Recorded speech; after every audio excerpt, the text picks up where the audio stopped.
Well, hello, friend. Welcome back to another Monday Practice Growth Strategy. I got a little surprise for you back here on the board. You're probably going to know what it is. I alluded to it a few weeks ago. So I wanted to give you a quick kind of a primer or a tutorial on the endocrine triangle. I have used this with patients for so many years, and I'm going to do a combination of drawing it on the whiteboard and explaining it as I go. So are you ready? Here we go. So this is the endocrine triangle. It's an equilateral triangle. That means all of these are working together in synchronicity. Nobody should be out of balance. In other words, one gland should never, ever be in the spotlight over another. The thyroid, we shouldn't give extra emphasis to the thyroid without considering the role of the adrenals and the impact or role of the gonads, the ovaries or the testes, on the balance of this triangle. So the triangle has to stay in balance.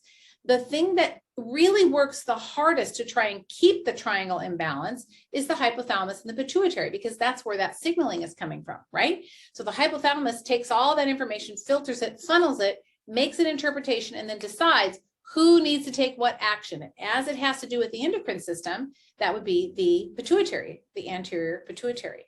So we want to make sure that we've got lots of juice, good signaling coming from the hypothalamus to the pituitary. That way, the signal from the pituitary to these downstream glands can be effective. But I know clinically, I'm sure you've seen the same thing, and that is that when the signal gets messed up, the downstream glands don't get the right message, and then they can't do their job. So first, let's talk about then how this pituitary interacts with these three. So the pituitary gets its signal, as I said, from the hypothalamus. The hypothalamus tells the pituitary to release certain hormones. So it says basically for the thyroid, we're going to release right here, the hormone is TSH.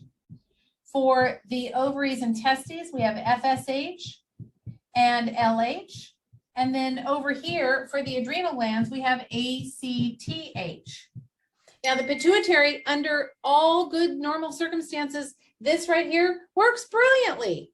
If the ovaries need a little bit of work, pituitary sends out FSH or LH, whatever it needs. If the adrenal glands are struggling a bit because stress is high, there's lots going on, oh my gosh, we need a little bit more glucocorticoids, we need some more cortisol, it will send that ACTH, and the adrenals go, oh, yes, sir, I'll do it, no problem. So really the glands they're not able to act on their own. They can't act independently. They require a signal. The glands, I always say the glands are stupid, and I don't mean that literally, but they're stupid in that it's like red light, green light. They just sit waiting until they get the green light, and the green light are these hormones, and the green light tells them, go do something. So that's what they do. So you can see that if the hypothalamus isn't communicating well to the pituitary, and then the pituitary isn't going to give the right signal to the ovaries or to the adrenals or to the thyroid, then we could have a problem. I think more often we should look upstream for the problem. In other words, up here for the what is dysregulated up here in the HP before we start shooting at the gland, i.e. trying to give all this support to the gland. Oftentimes it's the signal that's off, and that could be cranial base restriction. It could be a brain injury of some kind. It could be lack of nutrients for the pituitary or lack of nutrients for the hypothalamus. It could be a lot of different things, but we want to look upstream before we start shooting at these glands and going, oh, you have adrenal fatigue. In fact, this is one of the topics that I talk about inside Clinical Academy, is that, in my opinion, adrenal fatigue is a no thing. It's not a thing, but I'll save that conversation for another day. I'm not saying the adrenals don't get messed up, but they don't get fatigued very often. That's a clinical condition, and we call that Addison's disease, right? And maybe something close to that. But the adrenal glands and the ovaries, though, the ovaries and the testes, they have a very unique relationship because both of these are steroid hormones. So that means that we need cholesterol to be able to make these hormones, whereas the thyroid requires iodine to make its hormones. So these are steroid hormones. So it's very important when you're evaluating this endocrine triangle to make sure that the patient has enough cholesterol. If they don't have enough cholesterol, they're not going to be able to make these, and you could be supporting, doing all your support over here, and if their cholesterol isn't good enough, then you're not going to get anywhere.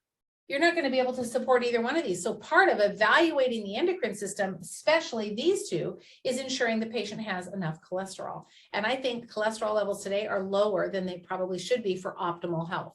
So you want to check cholesterol, then make sure the HP axis is working, and then you can give this support to wherever you need to support it. But the triangle only works when the signal is correct from the upstairs, from the hypothalamus, which is the king, the pituitary is like the queen, and then the glands are like the servants. They're the ones that are doing the job. They're the people owning the shops, and they're the truck drivers, and they're the people, I don't mean servants, but they're the doers. They're the out there doing the things.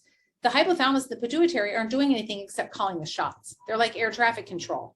So you can't blame a plane crash if the air traffic control gave the wrong information. So we want to make sure that the glands are getting the right information upstairs before we start to try and move them and get them to do something, because it might be that they're just getting a wrong signal. And as it has to do with the adrenal glands, the last thing I want to tell you is when you have the adrenal glands in the triangle, if the adrenal glands are the ones that are giving you the trouble, like let's say it's two sides like a teeter-totter, when the adrenal glands get out of balance, then you're going to find that you're going to have out of balance over here in the ovaries, testes. It has to work that way. And when the bottom of the triangle starts getting wobbly, what happens? The thyroid starts to feel it, because remember, this triangle is supposed to be like all solid like this. But when the bottom starts to wobble or it starts to twist and things get all screwy, now we don't have an equilateral triangle anymore. Now we have an isosceles triangle, or we have one that's a three-dimensionally, it's like twisted or rotated kind of triangle. And that's where the dysfunction happens inside the entire triangle, because we've got one of them is taking priority or requiring priority, likely the adrenal glands because of stress response. And that's going to negatively affect the thyroid, and it'll negatively affect the gonads as well. So long lesson. Hope this is helpful for you. It's a great way to explain how this works with the patient. You can assimilate it however you want, and then use your language, your skill in communicating to let the patient know how this works. So when you give them adrenal support and pituitary support, they understand why. When you're supporting the ovaries and you're giving adrenal support and something to support their cholesterol, then they'll understand why. They need to understand, patients need to understand the players, they need to understand how it works. And that's what you and I are here for, is to be teachers. Remember, doctor means teacher. So tell me, go back to the email that you got this link from and tell me, how do you explain this to your patients? How do you explain the endocrine system to your patients? I'd love to know. Let me know. See you next week.